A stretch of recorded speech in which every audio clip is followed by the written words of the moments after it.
Când auzi cuvântul ninja, mintea ta construiește imediat imaginea. O siluetă în negru, o lamă în întuneric, dispariție fără urmă. Hollywood a făcut treabă bună. Dar tocmai de aceea nu știi nimic despre ce erau cu adevărat. Pentru că ninja nu erau în primul rând luptători, erau practicanți ai unor tehnici atât de avansate psihologic și spiritual, încât lumea medievală nu avea alt cuvânt pentru ele decât magie. Și dacă ești sincer cu tine însuți, nici lumea de azi nu are un cuvânt mult mai bun. Istoria oficială spune că ninja au apărut prin secolele 14 până la 15 în provinciile Iga și Koka din Japonia feudală. Oameni simpli, țărani și mercenari care au dezvoltat o artă a războiului neconvențional ca răspuns la dominația samurailor. Aceasta este versiunea convenabilă. Versiunea mai profundă te duce în munții sacri ai Japoniei cu sute de ani mai devreme, unde o categorie aparte de oameni practicau ceva ce astăzi am numi o fuziune între asceză extremă, psihologie aplicată și ocultism operativ.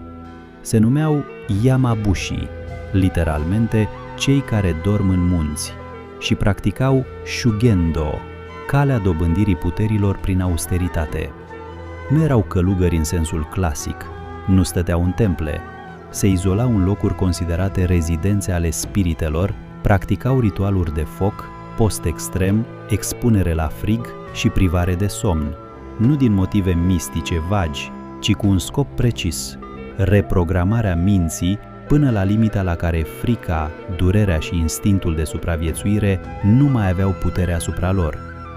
Ninja au moștenit direct din această tradiție, nu metaforic. Mulți dintre fondatorii școlilor de ninjutsu erau sau fuseseră Yamabushi. Dacă există un element al tradiției ninja care sfidează orice explicație rațională comodă, acela este Kuji-in, 9 configurații precise ale degetelor, 9 mantre, 9 stări ale minții. Sistemul vine din budismul esoteric tantric transmis din India prin Tibet și China până în Japonia, dar ninja l-au preluat și l-au adaptat într-un instrument practic de luptă și infiltrare.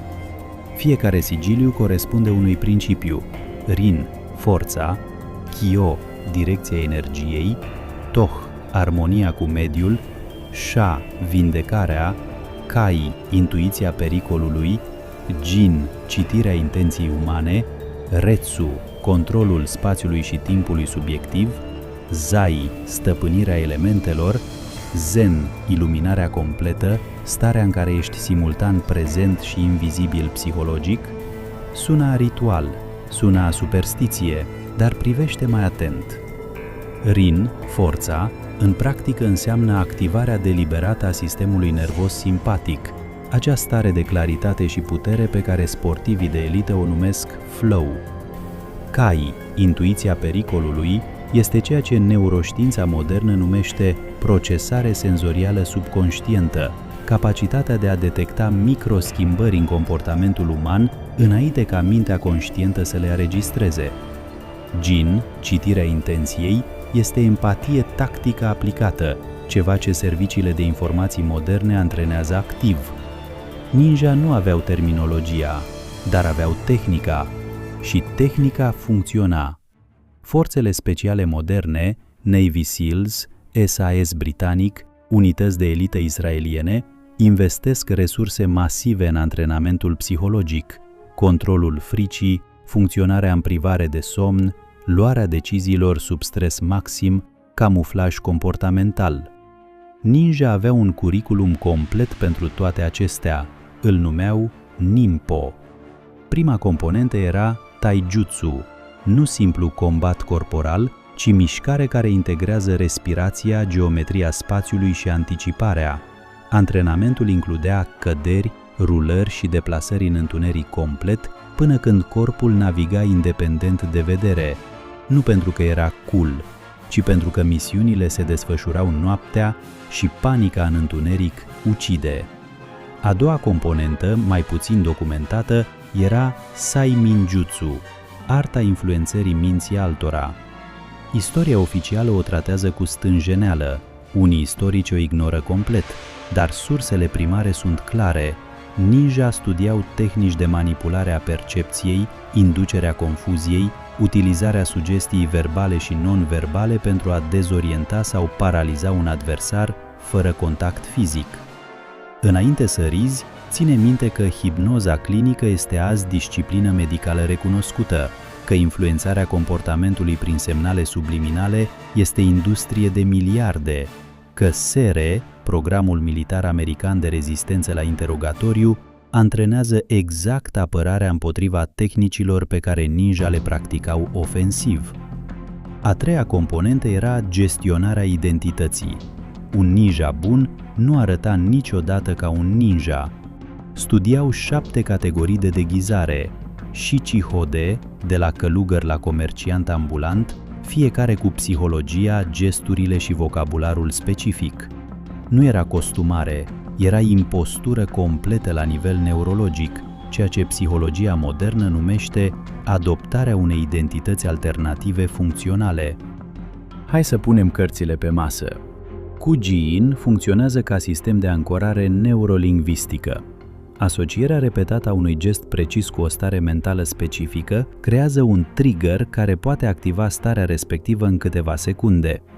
NLP-ul modern a redescoperit același principiu în anii 70. Ninja îl aplicau de 600 de ani. Privarea de somn și expunerea la frig controlat din antrenamentul Yamabushi produc stări alterate de conștiință documentate clinic, creșterea acuității senzoriale, suprimarea fricii, experiențe de depersonalizare care pot fi interpretate drept puteri supranaturale de cei care nu înțeleg mecanismul. Tehnicile de mers silențios, de control al respirației și de minimizare a siluetei nu sunt magie, sunt biomecanică aplicată, dar efectul practic, dispariția aparentă a unui om dintr-un spațiu, era atât de eficient încât martorii medievali nu aveau altă categorie mentală decât invizibilitatea supranaturală. Și poate că asta e lecția cea mai importantă pe care ninja o au pentru lumea de azi. Nu există magie, există tehnici pe care nu le înțelegi încă. Ninja au dispărut ca forță militară, dar sistemul lor a supraviețuit, fragmentat, reinterpretat, redescoperit de oameni care nu știau că reinventează ceva vechi de secole.